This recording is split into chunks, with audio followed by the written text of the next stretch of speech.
नमस्कार, आप देख रहे हैं प्राइम न्यूज और मैं हूं आपके साथ आलोक शुक्ला। उत्तराखंड प्राइम में आप सबका स्वागत है। श्रीनगर पहुंचे सीएम तीरथ सिंह रावत से जुड़ा हुआ एक बड़ा अपडेट यहां पर हम आपको सबसे पहले बता देते हैं। जहां पर श्रीनगर सीएम तीरथ सिंह रावत पहुंचे हैं, इससे जुड़ा हुआ बड़ा अपडेट सामने आया है। सीएम ने कोविड कार्यों का यहां पर जायजा लिया है और सीएम तीरथ सिंह रावत अपने एक दिवसीय भ्रमण कार्यक्रम के दौरान श्रीनगर पहुंचे। यहां उन्होंने कोविड-19 से बचाव और रोकथाम के लिए बेस हॉस्पिटल का जायजा लिया।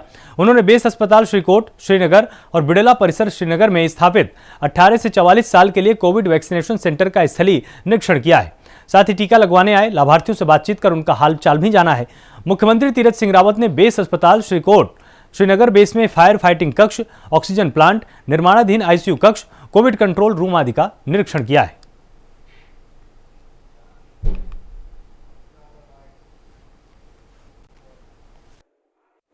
वो भी हमने पूरा करने के लिए कहा है कि अदर सोर्सेज और सोर्सेज से आप लोग लगा सकते हैं। यहाँ भी मैंने अभी बैठक में कहा, डीएम साहब को मैंने कहा इन लोगों को इनको लगाना चाहिए। हम लोग स्टेट में तो लगा ही रहे हैं, वहाँ से भी भेज रहे हैं। 345 डॉक्टर अभी अभी हमने नियुक्त किए।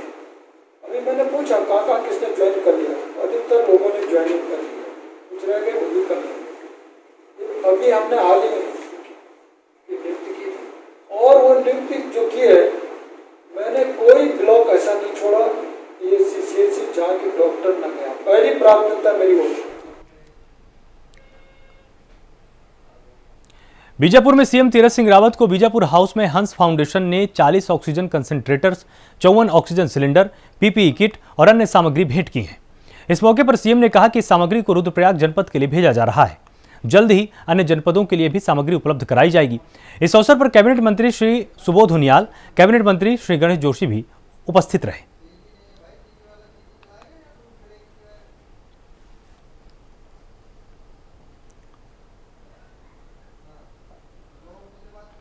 तो हंस फाउंडेशन ने यहां पर 55 ऑक्सीजन कंसंट्रेटर्स भेंट किए हैं। सीएम तीरथ सिंह रावत को ये भेंट किए गए हैं और इसके बाद से सीएम तीरथ सिंह रावत ने सभी का धन्यवाद दिया है।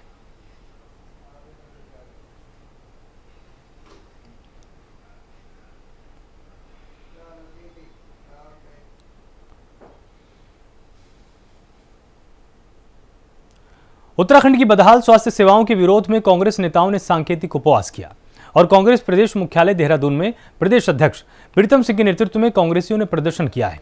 इस दौरान प्रीतम सिंह ने पत्रकारों से बातचीत में कहा कि राज्य सरकार ने कोरोना से निपटने के लिए कोई तैयारी नहीं की है।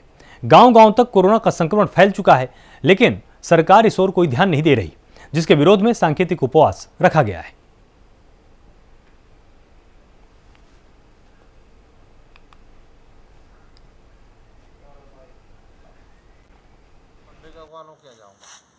प्रदेश के अंदर जो स्वास्थ्य सेवाएं हैं, सरकार उसको मजबूत करने का काम करे। इसके साथ साथ पर्यटन से जुड़े हुए जो लोग हैं, चाहे टैक्सी मैक्सी का मैं जिक्र करूं, चाहे रिवर राफ्टिंग का जिक्र करूं, या होटलियर्स का मैं जिक्र करूं, या छोटे व्यापारी जो आज असहाय हैं। एक तो चारधाम यात्रा भी नहीं चल रही है और ऊपर से कोरोना की महामारी है। सरकार से हम मांग करते हैं कि सरकार तत्काल प्रभाव से इनको एक पैकेज दे ताकि ये सब लोग अपने पैरों पर खड़े हो सके और इसके साथ साथ बिजली पानी में जो है छूट देने का काम सरकार करे। उत्तराखंड के राज्यसभा सांसद अनिल बलूनी लगातार कोरोना काल में उत्तराखंड की मदद कर रहे हैं। ऐसे में सांसद द्वारा भेजी गई मदद अब आम जनता को मिलने लगी है। राज्यसभा सांसद अनिल बलूनी के प्रयासों से ऑक्सीजन कंसंट्रेटर लेकर ट्रक पौड़ी मुख्यालय पहुंचा। इस दौरान जिलाधिकारी विजय कुमार जोगदंडे ने लाए गए मेडिकल उपकरणों का निरीक्षण भी किया, जिसे चमोली, अल्मोड़ा और पिथौरागढ़ जनपद के चिकित्सालय में वितरित किया जाएगा। बता दें कि सांसद ने 50 लाख की धनराशि स्वास्थ्य उपकरण खरीदने के लिए दिए थे। तो पौड़ी 40 ऑक्सीजन कंसंट्रेटर पहुंच चुके हैं और अब इनका उपयोग करके कोरोना के मरीजों को बचाया जाएगा।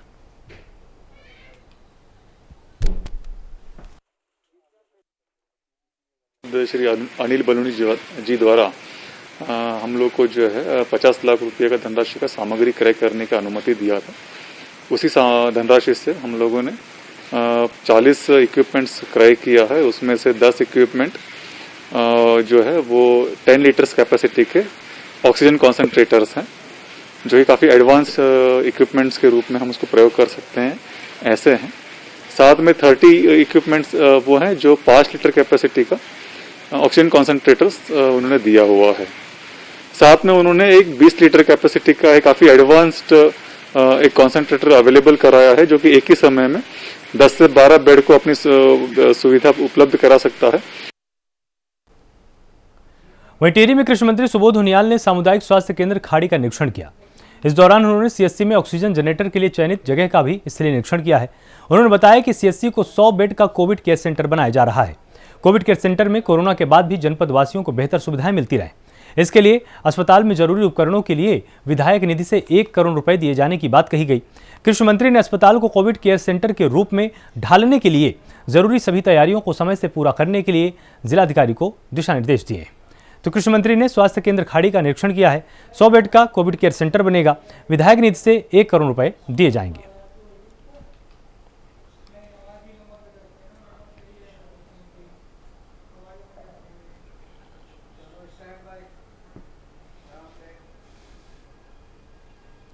वहीं नैनीताल पहुंचे कैबिनेट मंत्री बंशीधर भगत ने नगर में समस्त कोविड केंद्रों और वैक्सीनेशन केंद्रों का निरीक्षण किया। उन्होंने जिला प्रशासन और स्वास्थ्य विभाग द्वारा कोविड को लेकर किए जा रहे कार्यों को संतोषजनक बताते हुए कहा कि केंद्र और राज्य सरकार कोविड से बचाव के लिए मुस्तैदी से काम कर रही है।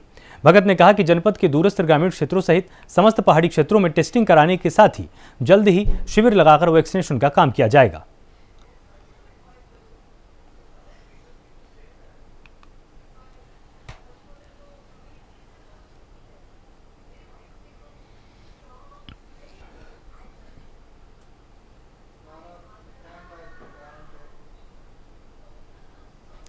सीमांत धारचूला में बढ़ रही कोरोना की रफ्तार के बीच कुमाऊं स्काउट ने केंद्रीय विद्यालय निगाल पानी में 50 बेड का कोविड अस्पताल बनाने की पेशकश की है, जिसके चलते तैयारियों के लिए उप जिलाधिकारी कार्यालय में सेना और विभागीय अधिकारियों की बैठक हुई। इसमें कुमाऊं स्क्वाड के सीओ प्रदीप ने बताया कि देश में हर विपदा के समय सेना ने सीमाओं के साथ ही देश के नागरिकों को परेशानी से बचाने का काम हमेशा किया है। सीमांत वासियों को कोरोना काल में किसी प्रकार की परेशानी न हो, इसीलिए अस्पताल बनाया जाएगा।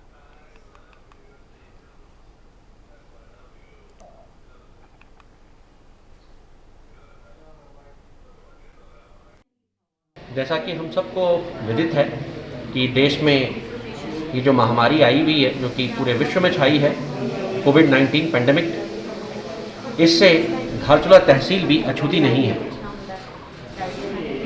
आज इस वक्त करीबन 130 से ज़्यादा कोविड के एक्टिव केसेस धारचूला तहसील में मौजूद हैं और धारचूला के सीएमओ साहब के मातहत तकरीबन 8 या 10 के करीब कोविड डेथ केसेस धारचूला तहसील में रिपोर्ट किए जा चुके हैं। कोविड महामारी की बढ़ती हुई चीज़ को देखते हुए भारतीय सेना, जो कि हमेशा से देश की ऊपर जब भी कभी विपत्ति आई है, भारतीय सेना ने बढ़ चढ़कर उस विपत्ति का सामना किया है और देश की सीमाओं को सुरक्षित करते हुए भी देश में जब भी कोई रिलीफ और रेस्क्यू ऑपरेशन करने की आवश्यकता पड़ी है, भारतीय सेना ने हमेशा बढ़ चढ़कर उस कार्य को किया है। हाँ, कुमाऊं स्काउट के प्रदीप कुमार के द्वारा ये कहा गया कि जो है उनके द्वारा ऊपर से आदेश आया है कि रिमोट एरिया धारचूला में 50 बेड का एक हॉस्पिटल कोविड केयर सेंटर बनाया जाए और उसमें कम से कम 10 बेड ऐसा हो जिसमें कि सारी फैसिलिटी हो ऑक्सीजन वगैरह की। और इस संबंध में आज एक बैठक यहाँ पर जो है एसएसबी, ग्रेफ, आईटीबीपी और एनएचपीसी और हमारे एमओआईसी डॉक्टर साहब के साथ हुई। तो उसमें जो है उनके द्वारा बताया गया कि कितना इक्विपमेंट दिया जाएगा और कितना जो है उनके द्वारा मैन पावर दिया जाएगा और क्या क्या सामग्री जो है वो हमसे अपेक्षा कर रहे हैं सिविलियन से। तो उसमें जो है यहाँ के चिकित्सा प्रभारी डॉक्टर जायसवाल से हमारी चर्चा हुई। मसूरी में कैबिनेट मंत्री गणेश जोशी के प्रयासों के बाद 18+ की वैक्सीनेशन का काम एमपीजी कॉलेज के परिसर में शुरू किया गया है। इसका शुभारंभ मसूरी एसडीएम अभिनव शाह और बीजेपी मंडल अध्यक्ष मोहन पेटवाल ने किया। वहीं 18+ की वैक्सीनेशन का काम शुरू होने पर मसूरी की जनता ने खुशी दिखाई है। मसूरी में पहले दिन 18+ के कई लोगों ने वैक्सीन लगवाई और खुशी का इजहार किया है। उन्होंने कहा कि राज्य सरकार द्वारा मसूरी में वैक्सीनेशन का काम शुरू कर दिया गया है, जिससे मसूरी के 18+ के लोगों को फायदा मिलेगा।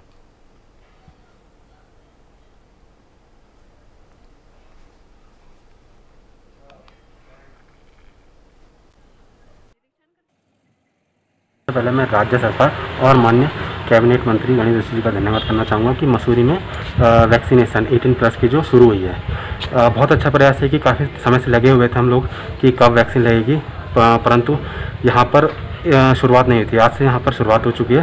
थोड़ा सा कनेक्टिविटी की दिक्कतें आ रही हैं और जो ग्रामीण क्षेत्रों में दूरस्थ स्थानों में लोग रहते हैं उनको थोड़ा सा रजिस्ट्रेशन में दिक्कतें आ रही हैं। तो मेरा यही कहना था, अगर हम इसे सीधा आधार कार्ड से लिंक कर दें कि भाई जो व्यक्ति आधार कार्ड लेकर आ रहा है उसके आधार पर हम उसका रजिस्ट्रेशन करें, वहीं पर स्वयं वो व्यक्ति जब वहाँ पर उपस्थित हो, तो मेरे को लगता है थोड़ा सहूलियत इससे सभी लोगों को हो जाएगी, क्योंकि रजिस्ट्रेशन हो नहीं पा रहा है। के द्वारा यहाँ पे मसूरी में 200 वैक्सीन यहाँ पर भिजवाई गई, जो कि एनटीजी कॉलेज जो सेंटर है वहाँ पर वैक्सीनेशन हो रहा है, और उसके लिए विशेषकर मैं मसूरी की जनता की ओर से माननीय मंत्री जी का आभार व्यक्त करता हूँ, माननीय मुख्यमंत्री जी का आभार व्यक्त करता हूँ कि जो लंबे समय से लोग इंतजार कर रहे थे, आज से यहाँ पर वैक्सीनेशन शुरू हो गया और आज से ही वैक्सीनेशन शुरू हुआ और मुझे लगता नहीं कोई भी दिक्कत है, और सब लोग सोशल डिस्टेंसिंग के साथ जो है सब यहाँ पे पालन हो रहा है और कहीं भी किसी को कोई दिक्कत नहीं आ रही है। और सिर्फ हमारा निवेदन इतना जरूर है कि आपके चैनल के माध्यम से कि जो रजिस्ट्रेशन कार्ड है उसके बाद आप जो सेंटर है उसको भी एलोकेट करें, जो टाइमिंग है उसी टाइमिंग पे आएँ, खाली रजिस्ट्रेशन से नहीं होगा, आपको जो है स्लॉट भी अलॉट होना चाहिए, तभी आप लोग यहाँ पे आएँ और बिना स्लॉट के अलॉट करके यहाँ पे ना आएँ।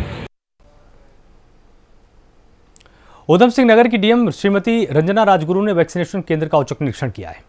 इस दौरान डीएम ने व्यवस्थाओं का जायजा भी लिया, साथ ही वहां पर तैनात चिकित्सक से किए जा रहे टीकाकरण के संबंध में विस्तार से जानकारी मांगी है।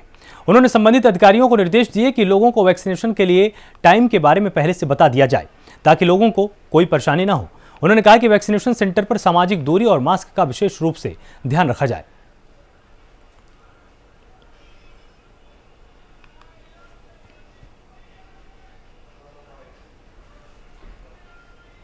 पालिका में स्वास्थ्य विभाग का वैक्सीनेशन सेंटर बना है कोविड-19 के वैक्सीन का, तो इसमें 18 से 44 वर्ष तक के लोगों का टीकाकरण चल रहा है। तो अभी मैंने देखा तो काफ़ी सोशल डिस्टेंसिंग वगैरह का अनुपालन करते हुए टीकाकरण कर रहे हैं। तो वहाँ पे उपस्थित कुछ लोगों से बातचीत भी की गई मेरे द्वारा, उनको टीके के बाद कोई ऐसी परेशानी नहीं है, सभी लोग खुश हैं टीका लगवा करके। मैंने भी देखा, बस उनका एक ही सुझाव था कि जो टाइमिंग होता है वो लोगों को पहले से बता दिया जाए स्लॉट के बारे में। तो मैंने उपस्थित डॉक्टर साहब से बोल दिया है कि स्लॉट के बारे में लोगों को पहले से बता दें, ताकि अकॉर्डिंगली वो टीकाकरण का भी प्लान करें। बाकी सारी चीज़ें स्मूथ चल रही हैं काफ़ी। देहरादून में संत निरंकारी मंडल देहरादून की ओर से 40 oxygen concentrators CM Tirath Singh Rawat को भेंट किए गए। इनमें से 20 ऑक्सीजन कंसंट्रेटर गढ़ी कैंट बोर्ड की ओर से संचालित हॉस्पिटल और अन्य पर्वतीय जिलों में अस्पतालों को भेजे जाएंगे। बीजापुर हाउस में आयोजित कार्यक्रम में संत निरंकारी मंडल के मसूरी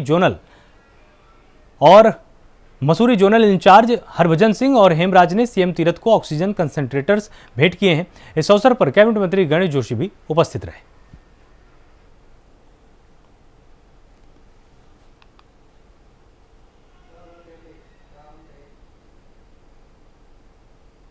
पहाड़ी और मैदानी जनपदों में ऑक्सीजन की कमी को दूर करने के लिए कैबिनेट मंत्री हरक सिंह रावत ने तकरीबन 250 ऑक्सीजन सिलेंडरों को अपने डिफेंस कॉलोनी स्थित आवास से रवाना कर दिया है। इस दौरान उन्होंने बताया कि उनकी ओर से तकरीबन 500 ऑक्सीजन सिलेंडर मांगे गए थे, जिसकी पहली खेप के तहत 250 ऑक्सीजन सिलेंडर मिल चुके हैं। जल्द ही सिलेंडर अन्य मिलने की जल्द ही उम्मीद है। इसके साथ ही 250 सिलेंडर पौड़ी, रुद्रप्रयाग, देहरादून, श्रीनगर, कोटद्वार आदि के अस्पतालों को भेजे जाएंगे। इसमें मरीजों को ऑक्सीजन की आपूर्ति मिल सकेगी।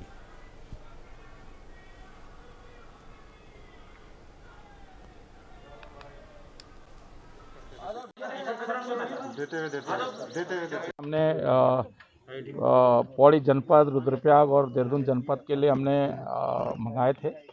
लगभग 500 सिलेंडर का हमने ऑर्डर कर रखा है, जिसमें पहले खेप 250 सिलेंडर की आई है। और ये सिलेंडर हम पौड़ी ज़िले में Kotdwar base hospital, Pauri hospital, Srinagar medical college, Rudraprayag जनपद, देहरादून में सहसपुर, सभी जगह 250 सिलेंडर हम उपलब्ध करा रहे हैं। और 250 सिलेंडर हमारे और अभी आ रहे हैं। तो मैं सोचता हूँ कि इससे लगभग काफ़ी राहत हमारे प्रदेश के अंदर, काफ़ी लोगों को मदद मैं सोचता हूँ। हम प्लांट जैसे कोटद्वार में ऑक्सीजन प्लांट भी हमारा शुरू हो गया है, तो अब हम कह सकते हैं कि इससे जो ऑक्सीजन की कमी जैसी महसूस हो रही थी। कोविड काल में पुलिस ऑक्सीजन सिलेंडर, दवा सहित तमाम जरूरी सामानों को लेकर जरूरतमंदों की मदद कर रही है। इसके चलते एसएसपी दिलीप सिंह कुंवर ने मानवता का परिचय देते हुए सुशीला तिवारी अस्पताल हल्द्वानी में जाकर प्लाज्मा दान कर दिया है। वहीं मरीज के परिजनों ने एसएसपी का प्लाज्मा देने के लिए आभार भी जताया है।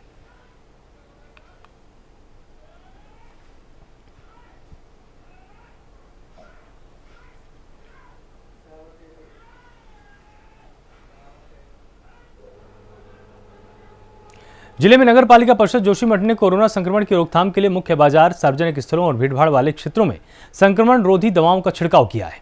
और नगर पालिका क्षेत्र के रविग्राम में भी पालिका के पर्यावरण मित्रों ने सैनिटाइज किया है। साथ ही पंचप्रयाग में प्रमुख मोक्ष धाम विष्णुप्रयाग घाट में भी सैनिटाइजेशन का काम किया गया है।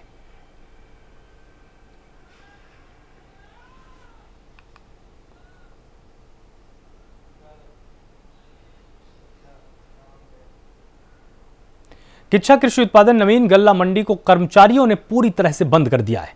इसके चलते थोक कारोबार पूरी तरह से ठप हो चुका है, जिसके चलते मंडी में पूरी तरह से सन्नाटा पसरा हुआ है। इस दौरान फल सब्जी लेकर आए किसानों को मंडी में घुसने नहीं दिया गया और किसान अपनी सब्जी लेकर वापस लौट गए। इसके चलते किसानों में भारी नाराजगी रही। किसानों का आरोप है कि उनको मंडी सचिव ने उनके साथ दुर्व्यवहार किया है।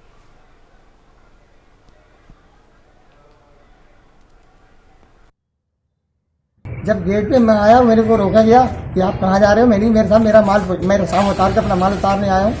मेरा माल पड़ा, मैं इसको देखने जा रहा हूँ। वहाँ पे देखा तो कोई ग्राहक नहीं, तो मैंने भी क्यों बंद कर रखा है यहाँ पे। तो बोले कि ये तो एचएम साहब की कहने पे बंद किया गया है। तो अब ये बताइए इसका कौन हर्जाना भरेगा? एचएम साहब भरेंगे? कौन भरेगा इसका? जब मेरा माल उतारा नहीं होता मंडी में, मैं खेत में तोड़ते ही नहीं। आप चल के देखिए तो हालत क्या है। किसान का तो बस सत्यानाश लगा पड़ा। मंडी की तरफ आए तो मंडी के गेट बंद था, किसान बाहर खड़े हुए थे। कुछ किसानों का माल था जो कि इन लोगों ने हमारे मंडी समिति में गोस्वामी जी करके हैं और पवन जी थे, और इन लोगों ने बात करी तो बोले आज मंडी बंद है, ना कोई आड़ती आएगा ना कोई किसान आएगा। तो किसान ही नहीं आएगा, आड़ती नहीं आएगा तो ये किसान लोग कहाँ जाएंगे? किसान लोगों के लिए सारा माल कच्चा माल होता है, सब बेकार हो जाता है। तो किसान काफ़ी देर खड़ा रहा। जब गेट नहीं खुला तो किसान अपने अपने घरों में माल लेके वापसी। हरिद्वार आरपीएफ में तैनात एक महिला कांस्टेबल की संदिग्ध परिस्थितियों में मौत हो चुकी है। महिला कांस्टेबल का शव कमरे के पंखे से लटका हुआ मिला है। घटना की सूचना मिलने पर मौके पर आरपीएफ और हरिद्वार पुलिस के आला अधिकारी पहुंचे और शव को कब्जे में लेकर पोस्टमार्टम के लिए जिला अस्पताल भेज दिया गया है।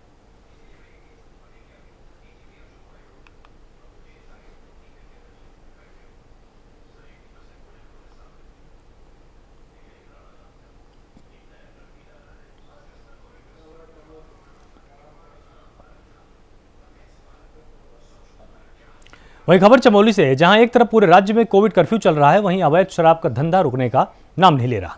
बता दें कि पुलिस ने चेकिंग के दौरान मोहन खाल बैरियर पर एक व्यक्ति को 2 पेटी अंग्रेजी शराब के साथ गिरफ्तार किया है, जिस पर कई धाराओं में मुकदमा दर्ज किया गया है। कोविड कर्फ्यू में अवैध शराब का कारोबार लगातार फल फूल रहा है। पुलिस ने आरोपी को गिरफ्तार कर लिया है।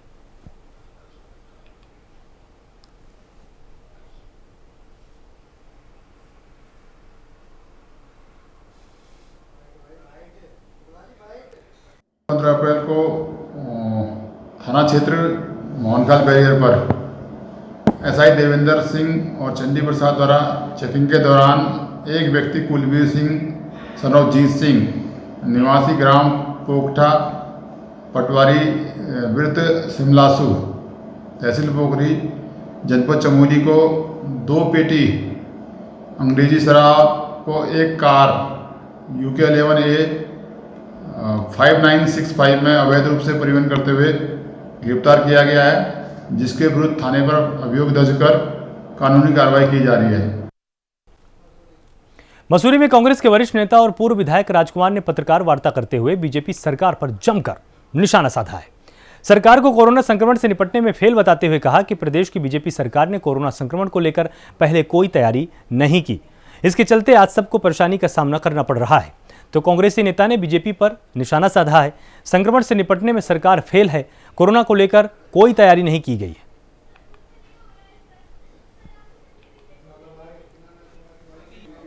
सरकारी हॉस्पिटल्स हैं या प्राइवेट हॉस्पिटल्स हैं, उनमें ऐसी व्यवस्था की जाए जहां पे कोरोना के मरीजों को रखा जा सकता है, जहां कोरोना के मरीजों का इलाज हो सकता है। लेकिन सरकार सिर्फ एक हॉस्पिटल या सरकारी हॉस्पिटल जो बंद पड़े हैं उन्हीं पर निर्भर रही। उन्होंने कोई नया ऐसा हॉस्पिटल नहीं खोला कि वहाँ पर कोरोना मरीजों का अस्पताल हो सके। एक साल के अंदर सरकार चाहती तो कोई 1000 बेडों का हॉस्पिटल देहरादून या उत्तराखंड में कई स्थानों पर बना देती जहाँ पे कोरोना मरीजों का इलाज हो सकता था, लेकिन सरकार ने नहीं चाहा।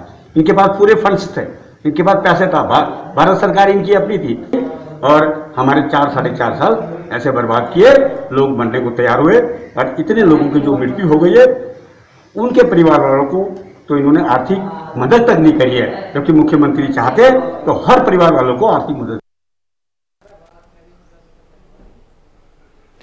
उत्तरकाशी में तस्करों के हौसले पूरी तरह से बुलंद हैं। जनपद में कीमती जड़ी बूटियों की अवैध तस्करी का मामला सामने आया है। जड़ी बूटियों की अवैध तस्करी के खिलाफ बड़कोट पुलिस ने कार्रवाई करते हुए 2 लोगों को हिरासत में लिया है। पुलिस ने दोनों आरोपियों के खिलाफ वन अधिनियम के तहत कार्रवाई भी शुरू कर दी है। वहीं पकड़ी गई अवैध जड़ी बूटी की कीमत तकरीबन 2,50,000 रुपए बताई जा रही है।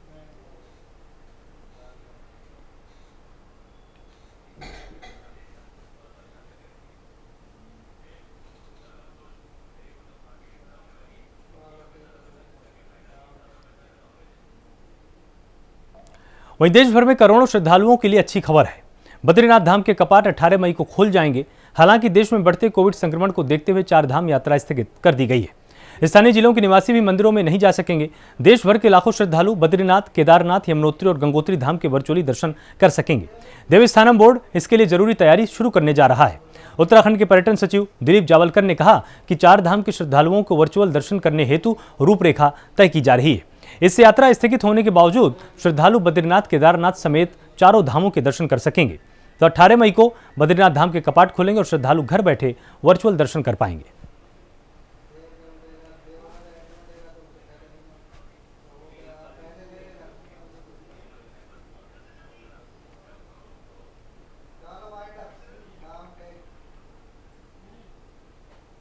उत्तराखंड प्राइम में फिलहाल इतना ही। आप लगातार जुड़े रहिए प्राइम न्यूज के साथ। नमस्कार।